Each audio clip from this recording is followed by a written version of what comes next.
أَمَّن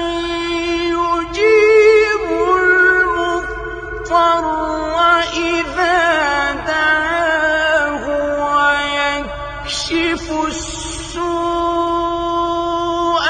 وَيَجْعَلُكُمْ خُلَفَاءَ الْأَرْضِ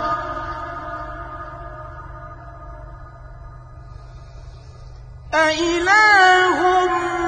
مَّعَ اللَّهِ ۚ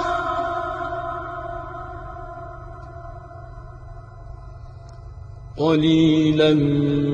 مَّا تَذَكَّرُونَ